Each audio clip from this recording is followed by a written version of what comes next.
like to call the select board meeting to order. Roll call, please. Coin present. Smith present. Cranston present on February 1st, 2023. Do you gentlemen have a chance to read the minutes? I have. Yes, I'll move the executive session minutes of January 18, 2023 as written, But not to be released. but not to be released. Seconded. All those in favor? Kilcoyne, aye. Smith, aye. Cranston, aye.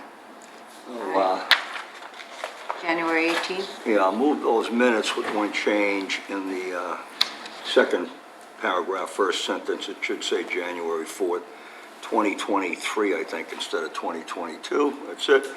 Good catch. With that one change, I would move those minutes as written. Seconded.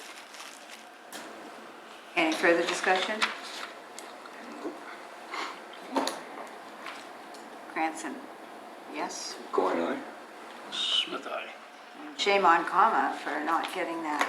I didn't call it in in time. Well, A number, okay, and I did skip right over the pledge. So anxious to be here. Pledge allegiance to the flag of the United States of America and to the republic for which it stands, one nation, under God, indivisible, with liberty and justice for all. Okay, thank you all. All right. So,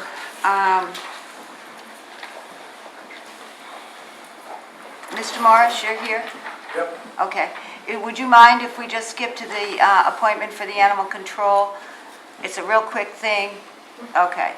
So we're going to go right to number 4, which is the animal control appointments for Fran Simons, who will not be here this evening, and for Jill Gaines, who is here this evening. So, Jill, you want to come up, introduce yourself, and give us an idea of who, what, when, and where?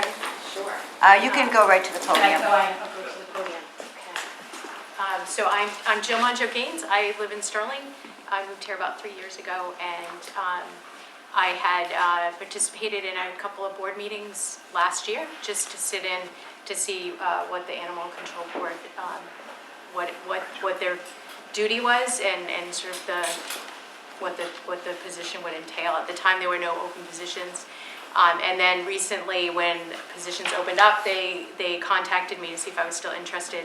My background is primarily in corporate governance and compliance, and I also serve on the board for Needs in Sterling, and was previously on their executive committee for 3 years prior to that. I have lots of animals, and certainly think that their mission, which is to protect animals from people and protect people from animals, is a very good mission. So that's why I agreed to try to get on the board. John, any questions? I read the background. Looks like it's a perfect fit.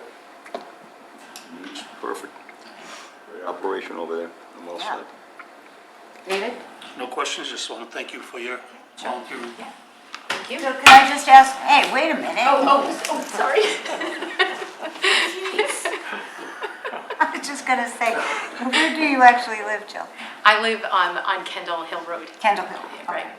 All right, and again, I thank you for your volunteerism for this particular board. You do have some work moving forward as far as the kennels and getting it to town meeting. So with that being said, I would entertain a motion to appoint Jill Gaines to the Animal Control Advisory Board. So moved. Seconded. All those in favor? Coin, aye. Smith, aye. Cranston, aye. Thank you, Jill. You're Thanks welcome. for Yeah, thank volunteering, thanks for coming in. Sure. You don't mind if I stay and listen? Oh, sure. Crazy lady. Like some popcorn? Don't know what I'm getting into. We'd also like to entertain a motion to appoint Fran Simons to the Animal Control Board. She has been a part of that for many years now, and I can see us letting her continue in that position. So I would entertain a motion to appoint Fran Simons to the Animal Control Board. So moved. Seconded. All those in favor? Kilcoyne, aye. Smith, aye. So, thank you, Mr. Morris, for waiting. I appreciate that. Not a problem. All right, so this next thing on our agenda is to discuss the septic issues at 46 Main Street. And just to let you know, we have nothing to do with the septic. We did have that interaction with the current owners as far as giving them access to the back lot. And that's really the only thing that this board could do. Sure.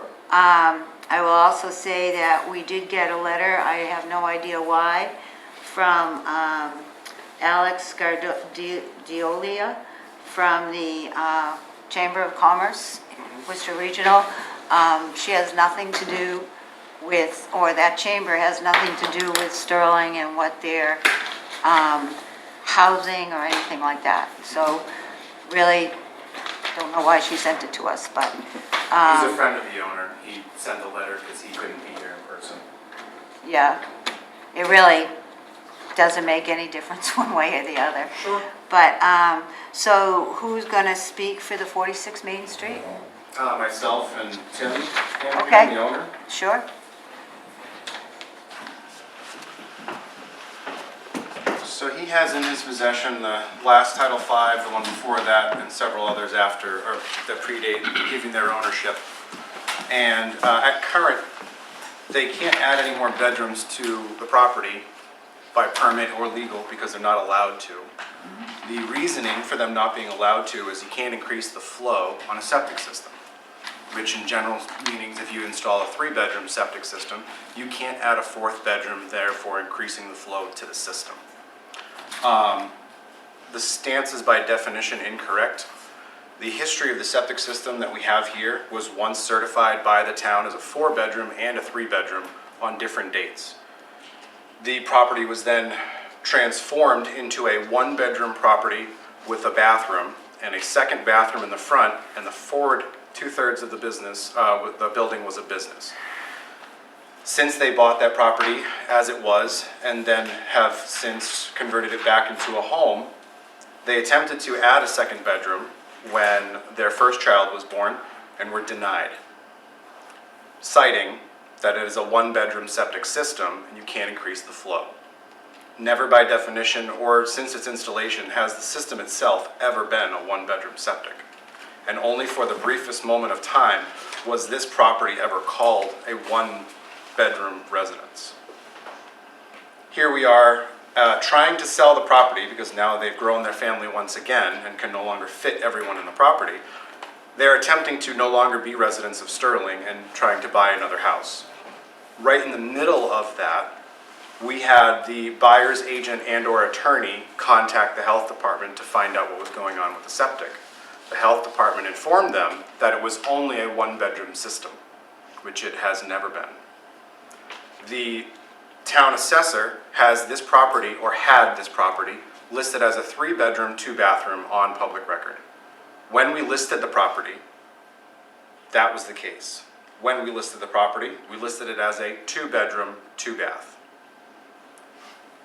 When the buyer's agent and or attorney contacted the health department, they were informed that the property was never certified to be more than a 1-bedroom septic system, which is incorrect.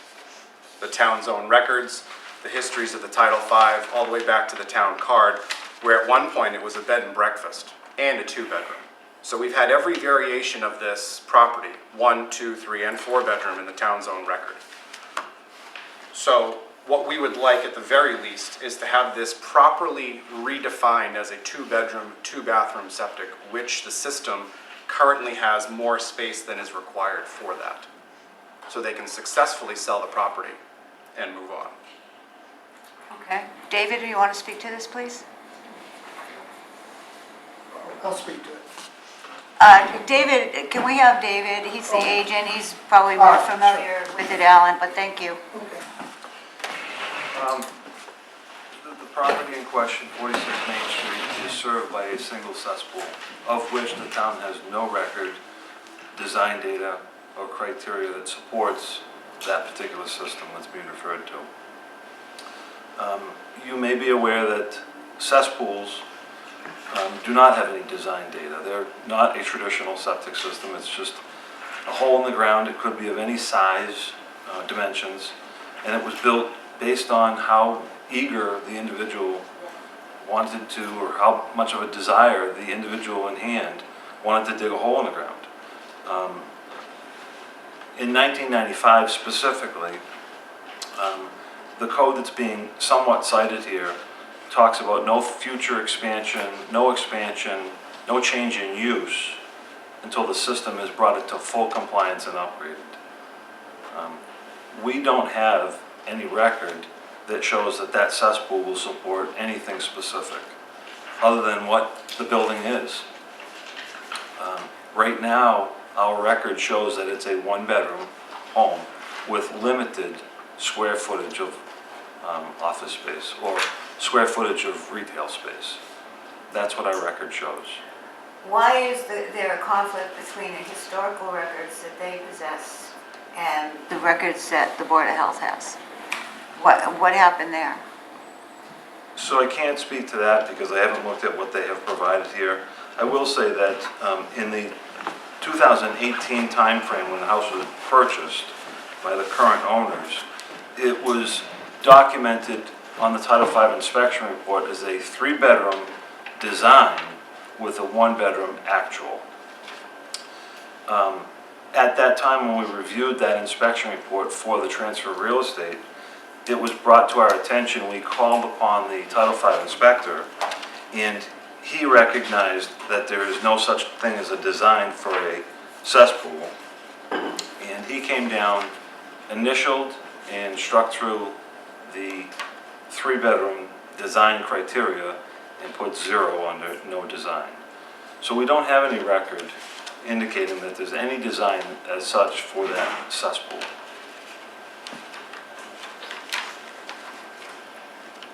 Yeah, what does a cesspool support anyway? It could be anything, right? A cesspool can support anything, and they are very, very primitive in use.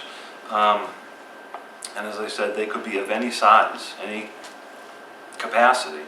I guess it really depended on how eager the individual was who dug the hole. It was typically... Was this one, do you remember, do you know, it was designed to support 1, 2, or 3 bedrooms? I think it goes way back, but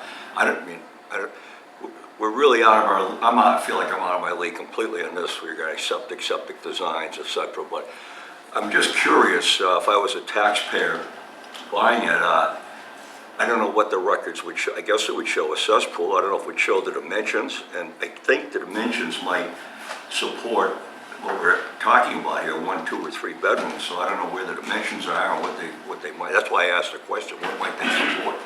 But if they don't support it, is it at that point, in order to get this thing passed, would they have to upgrade or put in a septic system or upgrade the cesspool in order to do it? So it currently is a passing Title V inspection with a 1-bedroom use and approximately 200 or 300 square feet of retail space. Your first question, Mr. Coquelin, I forgot what that was. I was not really... Well, I just don't know cesspools much. I probably should. I hit the ball with a lot on the golf course, but I just don't know how big this one is. I mean, what the dimensions, when it was put in, I have to think the dimensions would have described something, what it's being put in for. I mean, and how many rooms it's there to support. I'm speculating on that.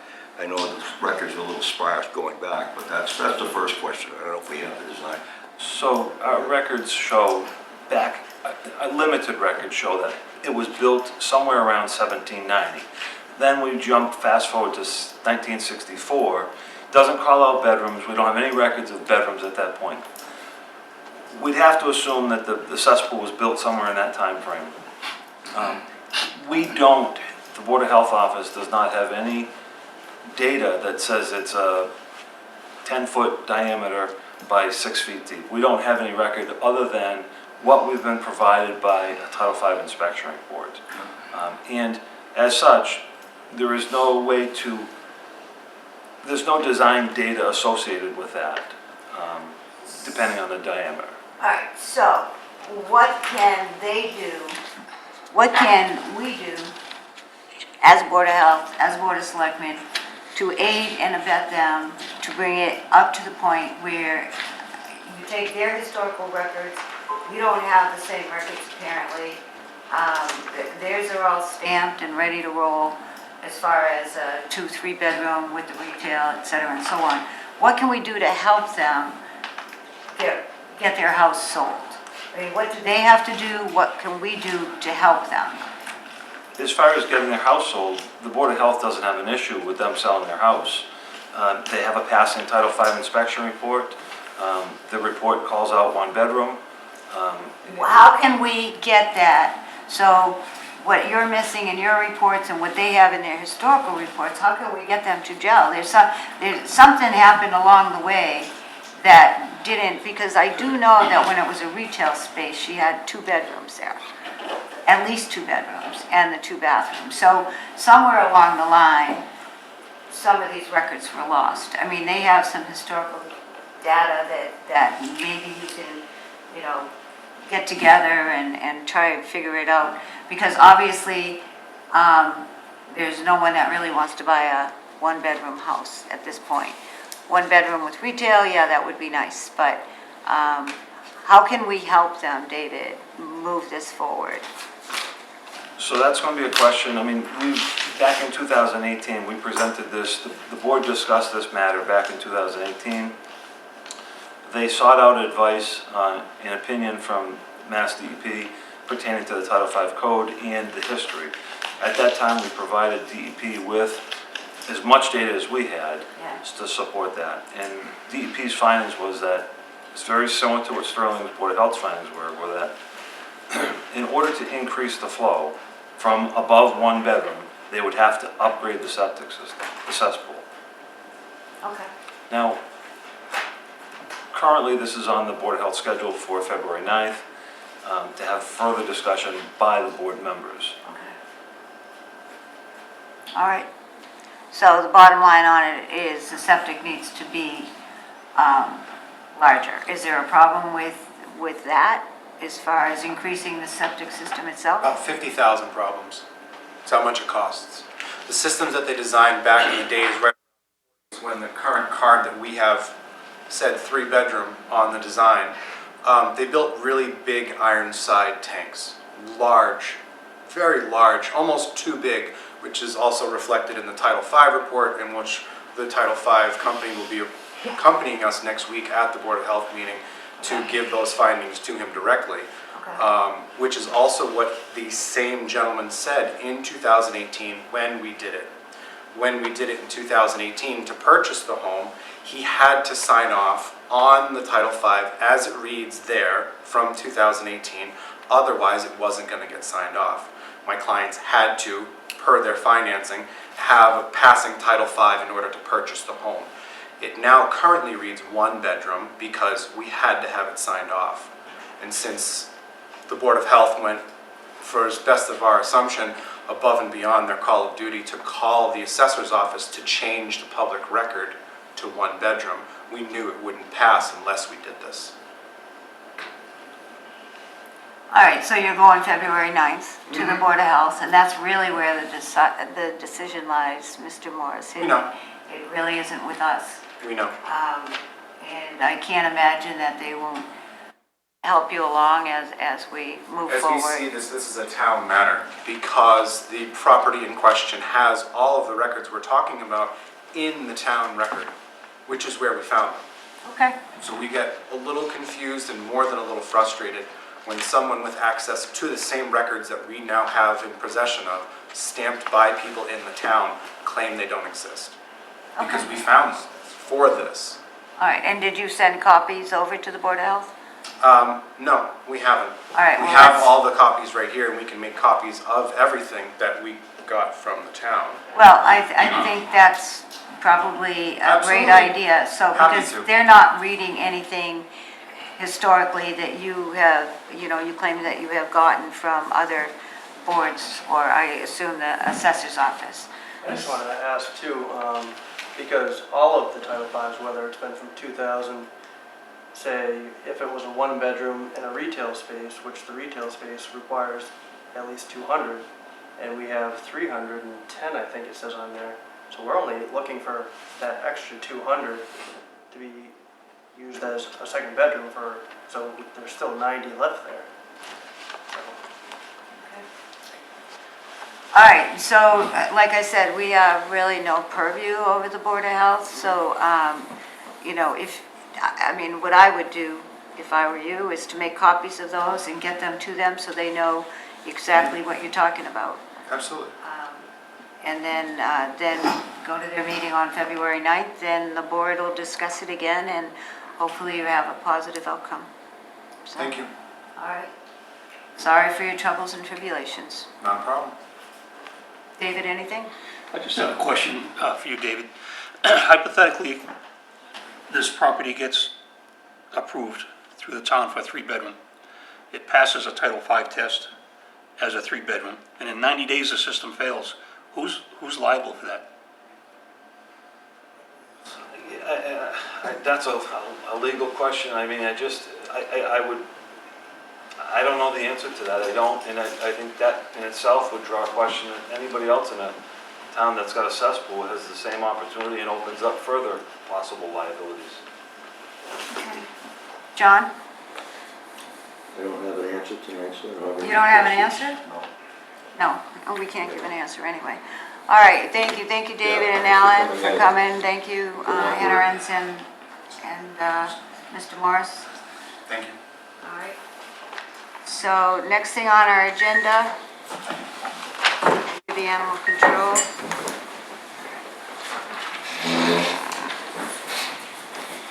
And appointments to recreation, I don't see her here, we can wait on that. We do have someone from EDC to speak to the proposal for downtown facade upgrade. And I do know, Bill, that you're familiar with it, as am I. And it's number 6 on our agenda.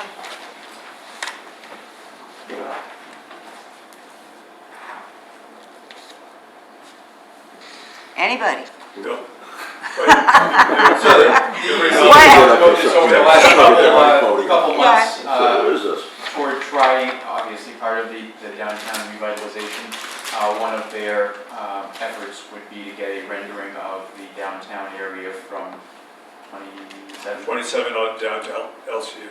down to the credit union, to see what that would look like, should upgrades happen, to the actual facades of the structures. Nothing to do with our engineering that we're doing for the roadway, parking, Right. lighting, underground utilities. And they're looking to spend the $3,050 on this endeavor, Correct. is what I see here. Okay. John, any questions? Yeah, my only concern is, I mean, I think it's a good idea. It'd be nice to see what the buildings would look like after some upgrade, but, and hopefully it'd be enough to encourage some of these owners to do something, but what if they don't? I mean, we're not throwing money away at this thing. I guess that's the question. Are we throwing $3,000 out the window on something like this, or if they say, hey, nice idea, but we're not gonna change anything? I don't think it'd go that direction, but They are all private properties, so. I know, that's why I'm asking the question. It's nice to see what the thing is gonna look like, but all these people up and down Main Street say, well, that's nice, but why don't you pay for it? Well, that kind of goes along with my question. Do we have any idea if the Board of Assessors or the town itself would go for, I know when they did the facade program, I think in Fitchburg, or maybe it was Marlboro. Anyway, there was a situation where they offered the owners a little tax abatement for so many years, like, 5 or 10% off your taxes for 4 years, you know, just to help pay for any of the facade work. So, I don't know, did anybody look into the, you want to go to the podium? Podium? Yes.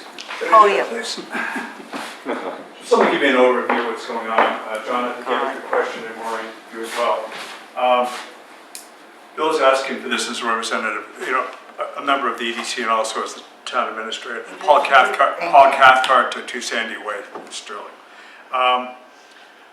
John, this is just a small, there's an EDC subcommittee that was formed for the revitalization because this is a very comprehensive issue. This isn't just, there is going to be private ownership involved. It has to collaborate with the rest of what's going on in the town, including, you know, the upgrade of the inn and so on and so forth. So there's a lot of play here right now, and what we're doing is we're putting all the pieces together. This is just one of those pieces. The rendering itself is a picture paints 1,000 words, and this is a common practice. What people do in downtown renovation is to depict, is the word, you know, what that would look like in concert with the rest of the town and what else is being done. And it's very, very necessary to consider. We have a mishmash of architectural, whatever you call it, mess out there right now. One of the things we're going to be doing is how we're going to work with the ownership, the private ownership. I can tell you that the property, those who are occupying those properties right now, the tenants, are very anxious to see change in those buildings out there from those. So there's a lot of, and we already know through surveys, we have a lot of information that that's a primary priority with the town residents and the taxpayers in this town based on those surveys that come back. This is what they want too. So we're all, I think, on the same page, the plan is lined up. We have some work to do. And again, we don't, you know, we have to get everything on our tool chest, and then we have to decide, you know, once we have everything on the tool chest, we have all of our facts together, including this rendering, because this will be something we can show them. This is something we can show to the tenants, because we want to keep people in town. But once they're here and they're renting, and we want to keep the owners of those properties happy as well by keeping tenants in those properties. And this would be a way to do that.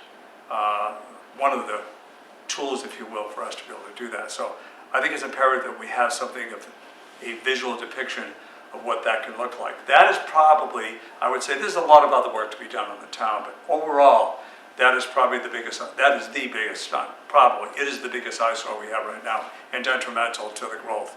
There's a lot of other things, and this does fall in concert with what the project Bill is working on with Ryan and also the SMLD, which is getting the lampposts in, the sidewalks, and et cetera. So it all will tie together. Yeah, I'm not saying it's a bad idea, I just didn't know if it was in and of itself enough to incentivize the people. I think it will. I mean, obviously you have to see it, you know, a picture worth 1,000 words for sure. And I think if they see it, it's part of the bigger picture you're talking about. But I was thinking, I know Hudson has done this. I know there's towns around us that have done this, and I think they've probably done it the same way with the picture of here's what downtown's going to look like.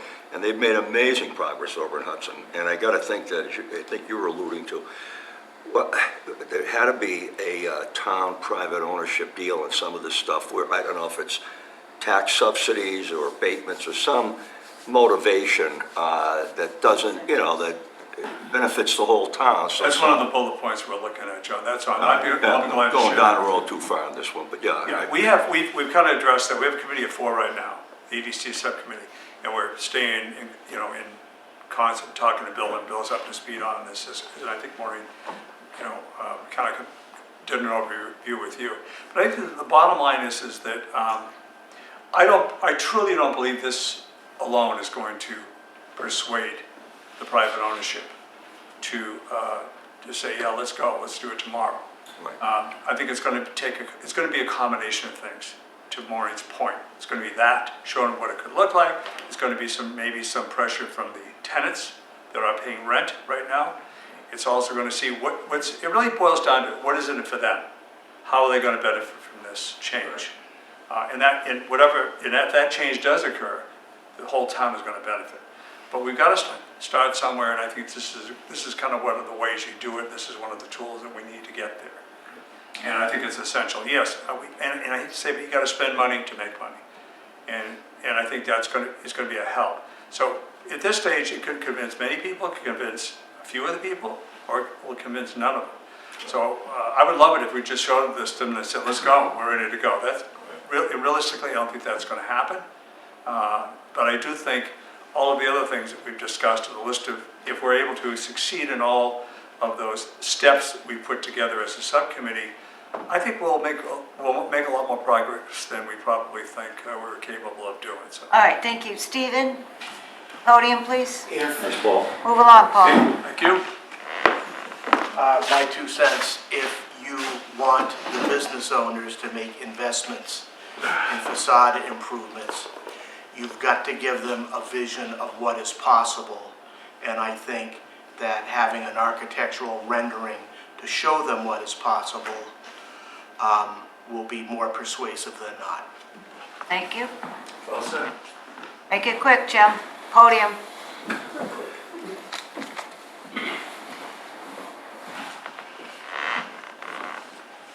Pat Carroll at 3 Terra Lane, Chairman of the EDC. During our discussions, we did a lot of talking about downtown renovation. We realized the importance of downtown as a center of the community, as a focal point for the town economy. As people come into town, businesses come into town, what do they see? The downtown.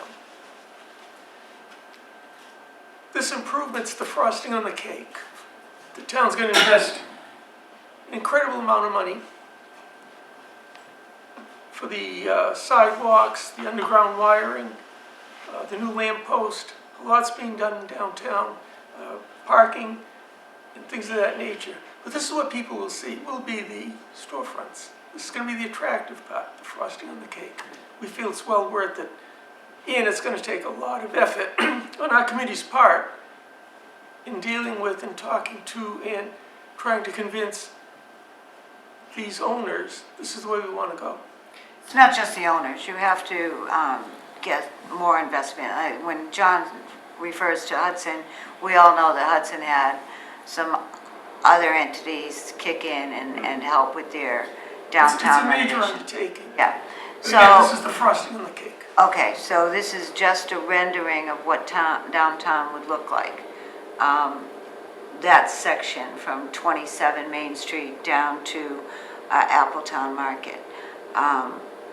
Again, it's really just a sales tool for these property owners. So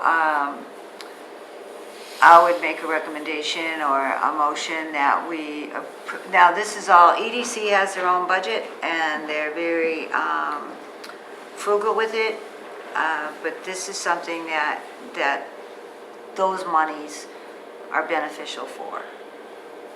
So do you have any opinion on this, David? I have reservations, however, I think that we need to invest in our business partners, and if this is pushing a snowball off the top of the hill, then I think it's No, it's pushing a rock up the hill. I see what you said there. But it's it needs to, I mean, it's the right time with the downtown renovations going, Yeah. to, something really needs to Yeah, be because done. none of this will happen, and I think we're all well aware, because we've been talking about downtown renovation for years, but now we're on a better train, because you have so many people involved in it as far as the DPW and SMLD, as well as EDC and the town in general. So it's not going to happen tomorrow, but it's, like I said, this is part of the sales pitch. Agreed. Yeah, I think we have to take the lead and push it. If we don't, who's gonna? I don't know, you could give them $3,000. It's my return on investment. What's my return on investment? Oh, I Jesus. think we have to do it. I mean, what? We don't have to do anything, John. We don't, but I think for the renovation, I think it is as well. I think it's just a small step, but I think it's a necessary one. I do. Any other input? Joe? It's $3,000, Joe. They have their own budget, as you mentioned. And now you're gonna reduce it. That's tomorrow night. Scratch. Okay. Kristen, anything? No? I think it's a great idea. Yeah, part of the planning board, which is why, yeah, okay. All right, I would entertain a motion that we approve the EDC to spend the $3,050 on a rendering of downtown businesses from 27 Main over to LCU. So moved. Seconded.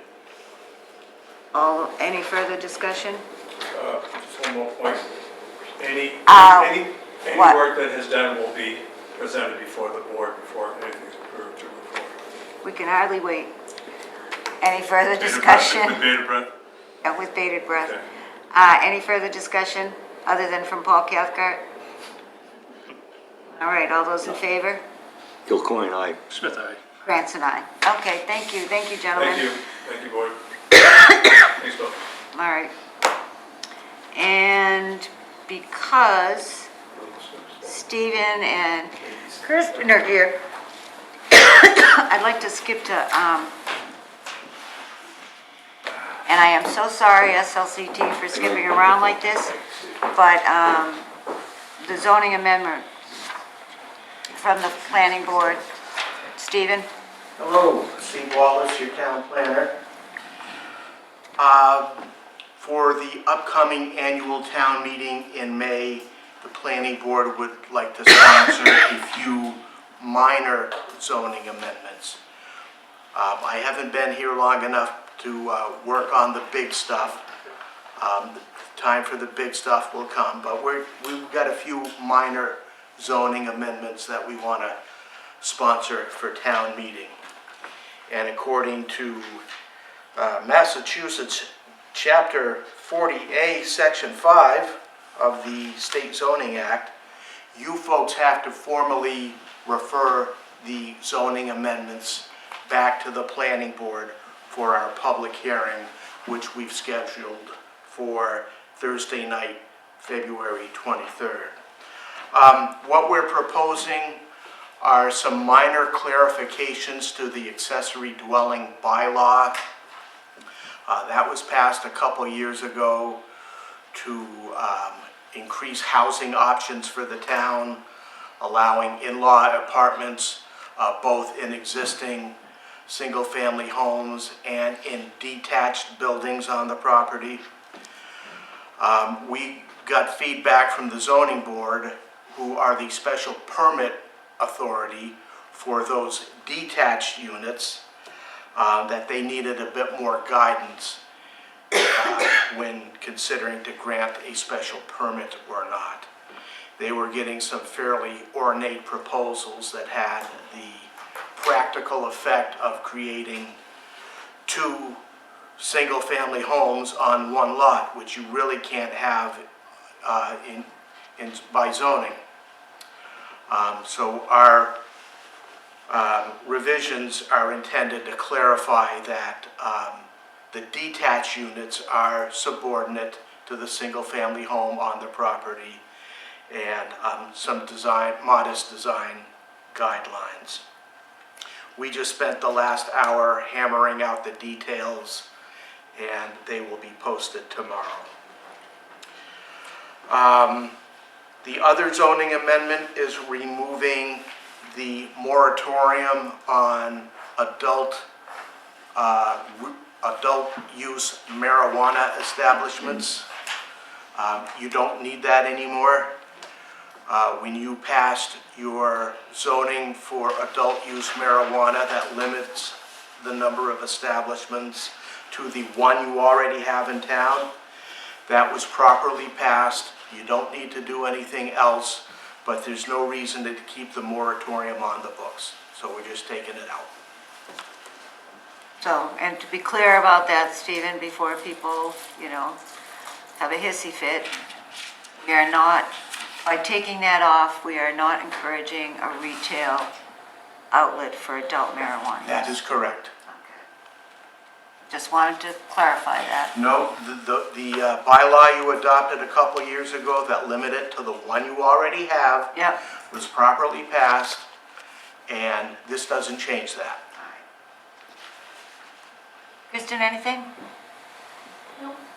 Just hanging out? Okay, so, what you would like us to do is, Formally vote to refer these. I'm getting there, amendments. Stephen, slow down, cowboy. I'd entertain a motion to refer these zoning changes to the planning board. I am gonna get up there and slap you in about 2 seconds. You got it, you're doing fine. For their hearing on February 23rd. So moved. Second, All those in favor? Smith, aye. I might say no just 'cause. Krantz and I. Thank you, Stephen. So, jumped around a lot. All right, and that I think is it for people, right? Nobody else is here for an article. All right, so now can we go back to number 3, approve non-union COLAs? And Bill has given us info on that? Or Bill will speak to that? Would be at 1, 2, and 3%, I guess. Sure. The minor spreadsheet that I gave you was the calculations of the non-union percentages for 1, 2, and 3% between the non-union, non-DPW, and including the DPW totals, depending on which option we're looking at. Obviously, we have a couple union negotiations going on as well. So the totals would be about 25,000, 50,000, and 75,000 for 1, 2, and 3% respectively, depending on what you choose. Below that is what percentage change that is as a percentage of the whole budget, the town and the all 27. Okay. So you would like us to make a choice here as far as COLA? You don't necessarily have to make it tonight, but Something to start think about? getting things planned. We based our budget on the 3% because obviously it's easier to go Okay. backward than to move up. Yeah. But obviously the final decision is yours. All right.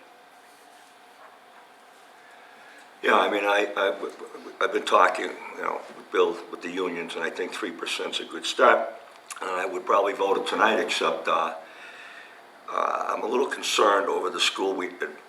Bill and I have talked, and I don't think we should have to suffer for whatever happens at the Wachusett Regional School District. I truly mean that. But we don't live in a vacuum either, and I'm hoping that we find out more information, certainly on February 13th is the next meeting of the audit. I know the school committee has some information on this, and it's not good. But I'd like to get the numbers, and I don't have any numbers right now from Wachusett Regional through the audit committee, the finance committee, or the school committee as far as their budget. So I'm hoping it's okay, they have it under control, but I really don't know, and I don't know, I don't know. They do not have it under control, John, just so you know. I'm hoping they have something. They got nothing. So David? that's it, I think we should keep the 3% in there. I think inflation is still very high. You're still but- talking. He is. I know, I'm sorry, I'm done talking, thank you. Yeah. You got my point, Yeah, I know. David? He stopped, you can talk now. I'm gonna have to agree with John. As much as I don't want to, the unknown is there, and it's awful heavy. Okay.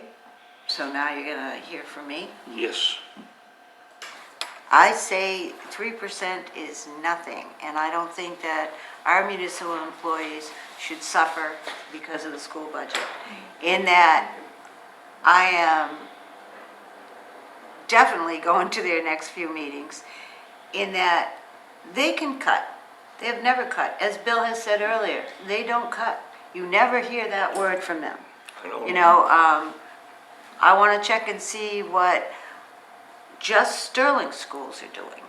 Where are we with the Houghton and Choxet School? A few years ago, we lived with one principal.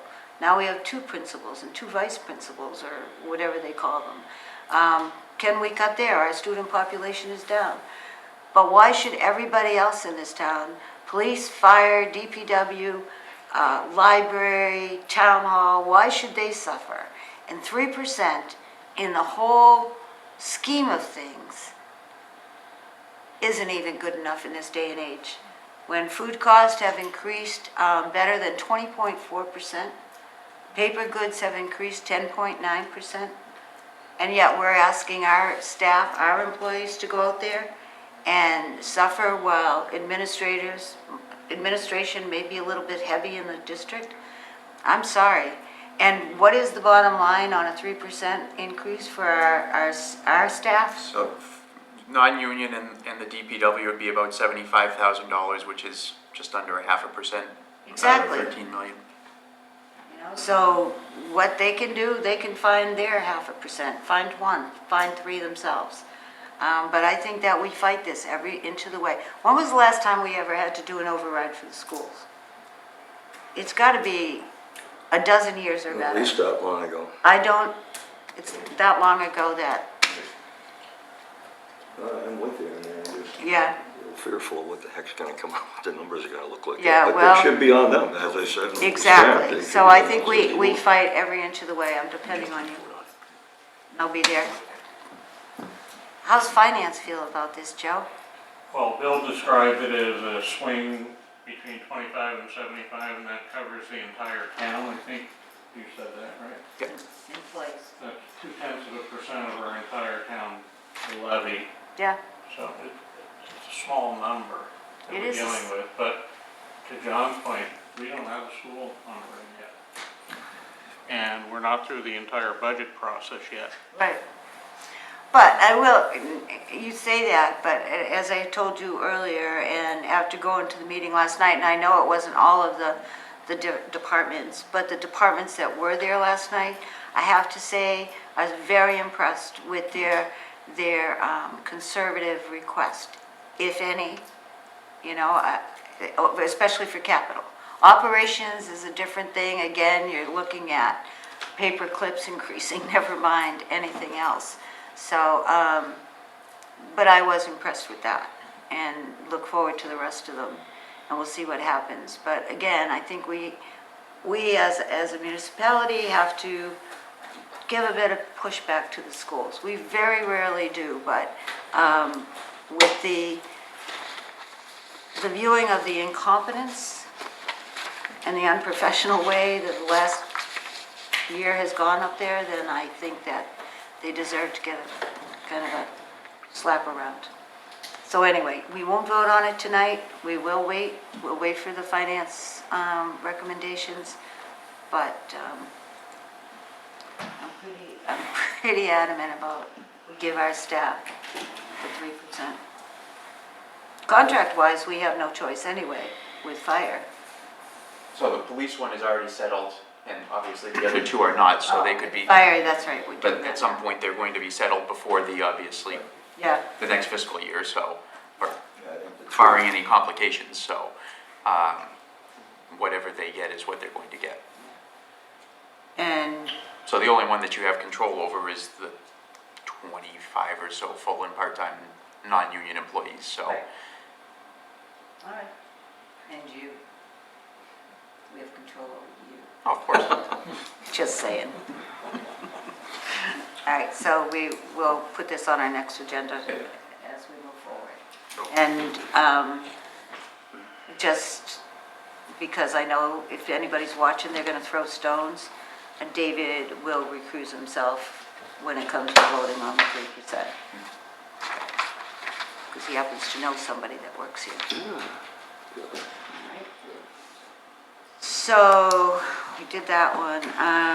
We have an appointment for the Recreation Commission, which we didn't do earlier, and that's Laura Darrow. Thomas Hollywood. Huh?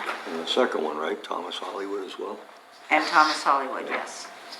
So, neither one of them are here.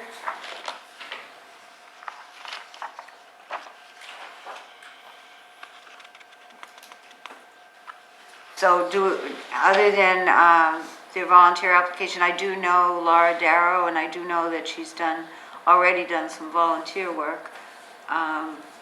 So this is for the recreation to work with Sherry? Okay. and she could use them. She's lost a few members over the course of the last year or two. Well, I'll move that we appoint Laura Darrow to the Recreation Committee. And And Thomas Hollywood. The only question I had about Thomas was when he said, due to, I don't know if he has conflicts, but many afternoons, nights are booked, you know, with the kids and everything else. So I don't think it'll be an issue. I don't know how many times recreation meets, but I'm assuming he can make those meetings. So as such, I'll make the motion to appoint them both to the Recreation Department. If he was here, I would have asked him that, that's all. Seconded. any further discussion? All those in favor? Go Coin, aye. Smith, aye. France and I. How am I doing with that? Any further discussion, Joe? Okay? You're keeping right up with it. All right. Next point of discussion is a proposal for an ATM article for acceptance of MGL Chapter 258, Section 13, which I think is an excellent idea, and it's Mr. Kilcoyne's suggestion. Yeah, we have, we all know a lot of good people on our boards and committees, elected, appointed, et cetera. And in this environment that we live in these last few years, there's been some, I won't say heckling, but, from some, it's always a few people that really give a hard time to other people. And they don't make any money. They're not down here for the dollar, I'll tell you. So they're volunteering their time.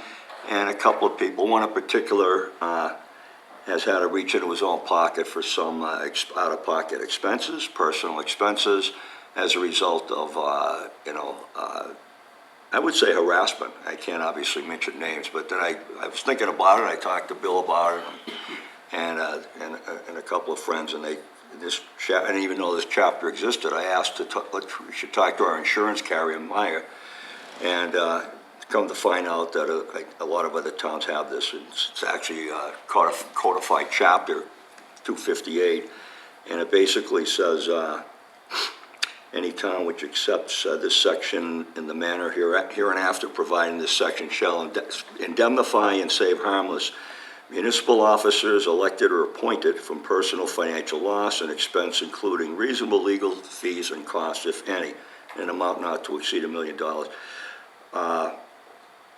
I don't think the insurance cost is very much on something like this. It's very rare that it happens, but I think it's something that we should do for our volunteers and elected officials in the event that, it doesn't indemnify them if they did something wrong, but if they're just working the ordinary course of whatever the committee they're on or board they're on, and still receive this kind of, unnecessary harassment that causes them to have to causes them legal expense.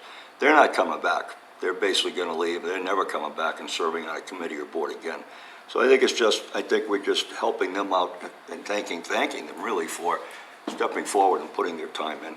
That's all I have to say about it, but I have no problem vouching for it at town meeting in hopes that the taxpayers and voters vote for it.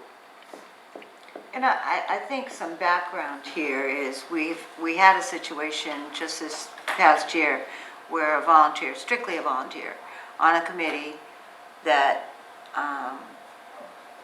doesn't make a dime and had to go out and spend his own money to counter some false accusations. And it also did some damage to his personal licenses. So, but he had to spend his own money on a lawyer and many, many hours. And so this is just a little bit of a protection. It's not 100%, but it's a little bit of protection for those committee members, board members, and volunteers. Everybody out there is just doing the best they can. Yeah. Every board, every committee, doing the best you can, the best you know how. So, yeah, you're going to get heckled, you're going to get stones thrown at you, but it shouldn't cost you money. It shouldn't cost you lawyer's fees at all, or wreck your reputation. I agree. I don't mind mine.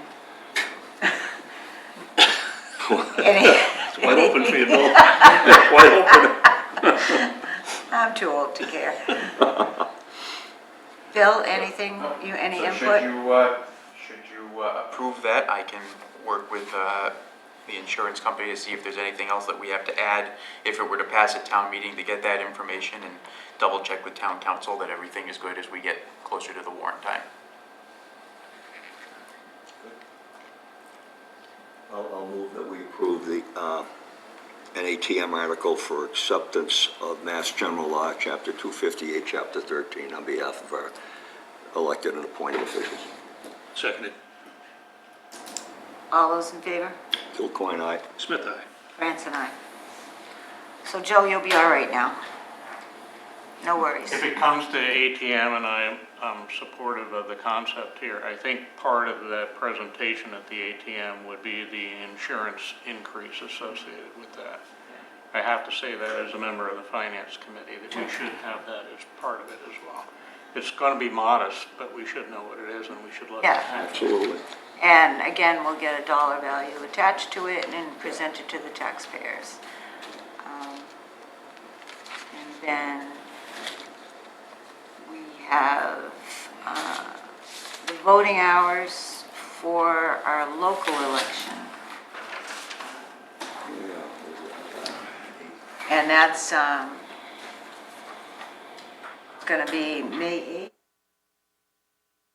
And I know that, when do we have to approve this by? Because I would like to talk to the town clerk about these hours.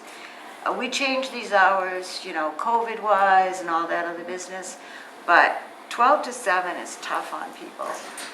Even if they split it and did like an 8 to 10 and then a 12 to 7. People like to go first thing in the morning. So I don't necessarily agree with the 12 to 7 at this point. Bill, could they split, and would it be extra cost to split it, or, I don't know how many people they need down there, but that's not a bad thought. I was thinking 7 to 9, but 8 to 10, or maybe in 7 to 10, and 4 to 7, something like that. Colin has some thoughts on that. Karma has a thought. Just one. According to the Massachusetts General Law, Chapter 54, Section 64, it's stated that the polls shall be opened as early as 12 o'clock noon. As early as. I don't believe you can have them open in the morning. Of course you can. It states here in this, and she has submitted paperwork here, and it's highlighted in yellow, that says Yeah, I got as early as 12 noon. Yeah. All right, again, I want to check that because I just think that, yeah.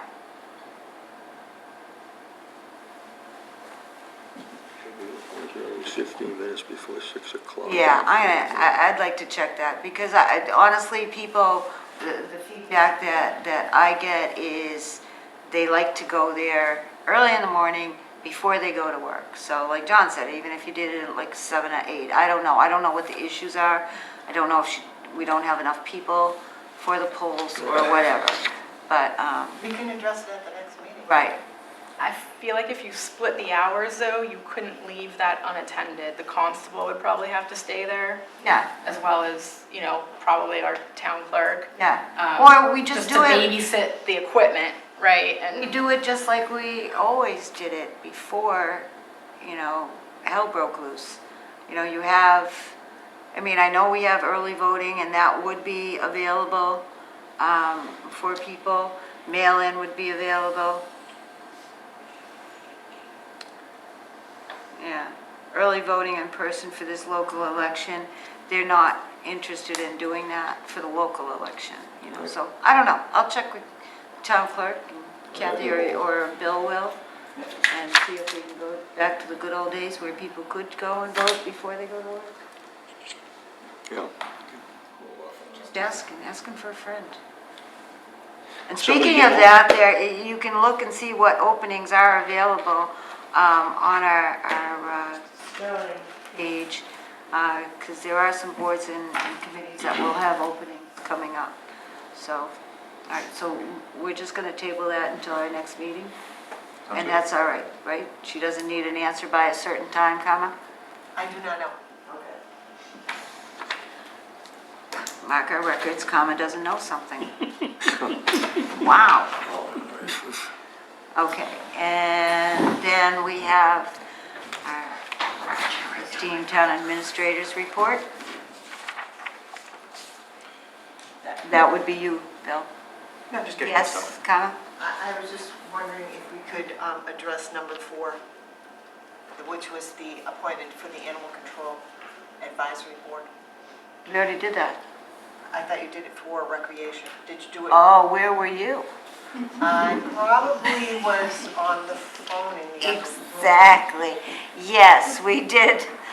Have you Right. met Jill? At the beginning? Oh, okay. Yeah. Good. As long as you're good. Yeah. Checking. Yeah, we did that while you were gone, only because, I had asked Mr. Morris if we could skip. I didn't realize that Jill wanted to stay for this whole Okay. thing. Just Do you checking. want some popcorn, Jill? Yeah. We have some left. Thank you. It's good stuff. All right.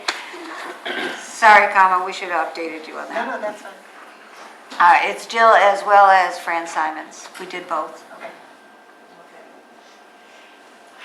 All set? Go. Deal. Not too fast. We had the meeting on the beach and the ADA grant that we received earlier in, was it this week? Last week? Yeah. It was this week, right? No, it's all blended together. Regarding what we have to do, we did receive an award of $25,600, which has to be used by the end of the fiscal year, so we are looking at what needs to be done relative to the dividers, grab bars, a few other things in there to make that more ADA compliant, and some exterior items as well. And then they met down at the beach. Obviously, there's certain height requirements and a few other things, entryway work that has to be done. We had the first and we have the second one tomorrow night for the Capital and Finance Committee meetings, bringing in the departments that to discuss their budgets and capital requests. I would imagine that probably after this set of meetings, they'll start making their capital recommendations and eventually their budget recommendations. Bringing up the Wachusett Regional School District, I would not expect anything probably until the 27th. I believe that they're going to be inviting the Finance Committee chairs or their designee or designees and the Select Board chairs in their respective boards for that meeting, along with the town administrators, so that they can probably present at least a draft budget. Obviously, there has been some fairly significant issues with their budget structures over the last couple of years, and still remain some, so they are a bit under the gun to get even a draft of the budget together in a timely fashion. We and Paxton have the first town meetings on the 1st, and I think it goes 6, 9, and 15 for the 3 other towns, Rutland, Princeton, and Holden. If there's a fairly large percentage increase for the Wachusett Regional School District budget, we would have to potentially go for an override, depending on what that percentage is. Our current budget increase is about 3.6%, which keeps us under the Prop 2.5 number, of which is about $550,000. The current budget increase for us is about $400,000, so that gives us about $150 change to get to that $250 number, and then it starts eating into our excess levy capacity, and that's where things start to get painful. But I've said it several times, and we'll say it again, that the folks here shouldn't have to suffer because they keep adding and increasing. And I made that fairly clear yesterday and again today with our meetings that we've been having.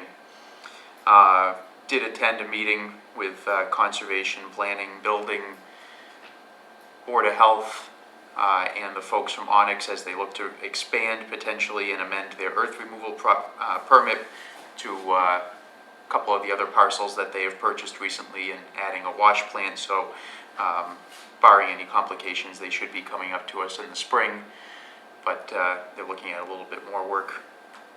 And it will be on our next agenda, but the Primrose Lane is complete, so we'll be looking at the road acceptance for that at the ATM as well.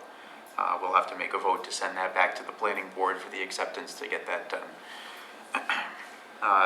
As for the projects, the only major new information would be on the elevator, lift, and the elevator at the library and the lift there as well. We did get some finally got some pricing from Otis Elevator after months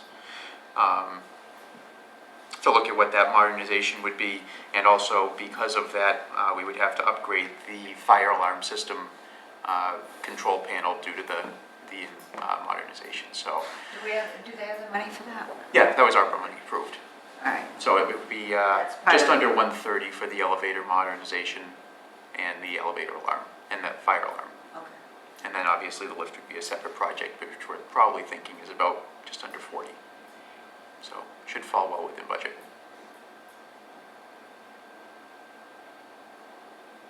I think that's about it.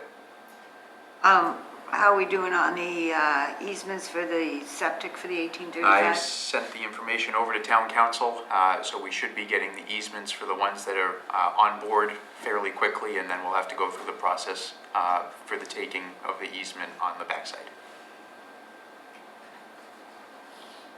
They haven't been notified yet that that's happening, or have they? We sent the letter Yeah. saying that we hadn't given them until January 13th to give us some sort of notice, otherwise we're going to proceed with it, so they should be well aware that it's eventually going to happen. Thank you. Any questions for him, Tom?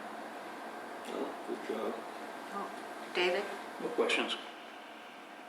Which brings us to the idea that I personally thank you for keeping us updated as we go along during the week. The communication's been great, which is why we don't have any questions for him, because we've already asked him and he's already answered us. So that's a plus, a big plus. You're still not getting a raise, but it's a big plus. All right, so we got a couple.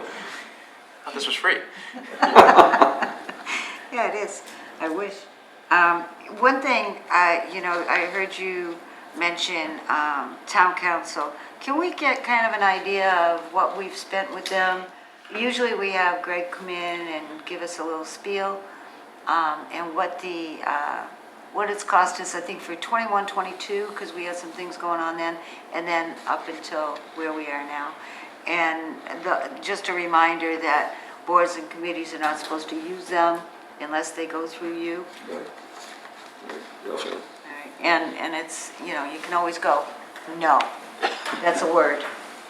Simple one. So the other thing I would recommend with what we're talking about, police department put out an excellent bulletin today about the cold that is coming in the next few days. And what I'd like to see in our municipal buildings is everybody put the heat on and leave I'd rather see us spend money on oil or electric than burst pipes. So 1835, because that's hardly used. And they do suggest that you start putting your thermostats up Thursday morning to go into Friday, Saturday. Sounds vaguely familiar. It's almost like I said that this morning. Almost word for word. Yeah, he read the same thing I did. So it's going to be brutal apparently. But also, while we're chatting, you know that the Economic Development Committee sponsors the cleanup every year. And they're willing to do it again this year, but they'd like to pull away and have somebody spearhead it. You were suggested as being the lead. Oh, you like that one? Good. Okay. What? It's true. Your name came up. But no, if we could get another committee or a board or somebody else that would step up and head it up. The garden club always helps out and they're still willing to do that. But so if we could get somebody lined up to be in line to see how it all works. DPW does a lot of work already for it, so, but they don't want to spearhead it. All right, but we got signs, we got bags, we got all of those things. And our trainer would be Mr. Mackey. So, something to keep in mind, to tell your boards and your committees. I mean, anybody could qualify for it. It could be planning, it could be conservation, it could be finance. You could put a little box out there and see if you can raise any monies.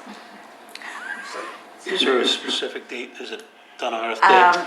It's April 22nd, and the goal would be not to have it the same day that the Little League. They usually pull in like the Little League and Yahoo, et cetera, and so on, so, and Boy Scouts. Mr. Mackey can give you all the details. He's excellent at Well, it. I hate to say that I've done this in other municipalities I've worked in, but I've Well, we done it love when your other... experience, and that is even better. How'd that work out, Dick? Well, All right, and... so I'm still working on one. Yeah, exactly. So the other thing too, which I thought was pretty cool, but unfortunately wasn't well received, is movie night, sponsored by SLCT. It's free. It's 6 o'clock on Wednesday nights, so we can't go. But, or if we can go, planning can't go. You know, it really depends. But it's over at the First Church. It's free. Popcorn. I mean, it's a class act. So I don't know.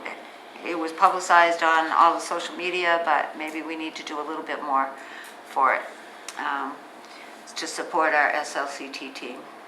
So, anything for you, John? No, as I walk more and more these days, I would just suggest to people they don't throw their bottles and cans out onto the side of the road. It's bugging me a little bit. I don't like picking them up. I only have 2 arms. I'm not an octopus, and but I patrol Beaman Road and South Nelson and Wilder, and I know there's a lot of more trash than I've seen in a while. So I just, hopefully, just who's ever doing it, just don't do it. Just not necessary. Just bring it home and bag throw and it out. gloves Yeah, and a little vest. I get that. But the dog. Those poker things? I got to get one of those, I guess. But Trash can on a little dolly. Yeah. this is not necessary. It's a great town. I just hate to see that. I don't know. I just hate to see it. I just walk in every day and I see it every day. So. Change neighborhoods. David? Yeah, I'd just like to thank the recent round of volunteers that we forwarded tonight. And I'd like to encourage more volunteerism because that's how this town government is run. So, Absolutely. thank you. Mr. King? I guess I only have a comment about, turning the heat up here. Yeah. I didn't read the police announcement, but Uh-huh. I've seen other towns are opening warming centers. Yeah. Is that part of the announcement, that Oh. we're making a municipal building available for that? Senior center and library, Okay, depending on the hours. good, excellent. That's my only comment. Yep. I guess the only other one, Bill mentioned it, we have the department meeting follow-up tomorrow night, and then FinCom and CBC meets on the 7th of February, and that'll be we're gonna try and coalesce all our thoughts that we heard. All right, and then you're going to share them with us. Yes. Okay. So, Jen? I'm good. Okay. Jen? I'm good. Vicki? Good. Mr. Mackey? All set, thank you. Tama? What's that? Jill? What's that? Isn't it fun? It was. I told you, crazy lady. That is a term for it.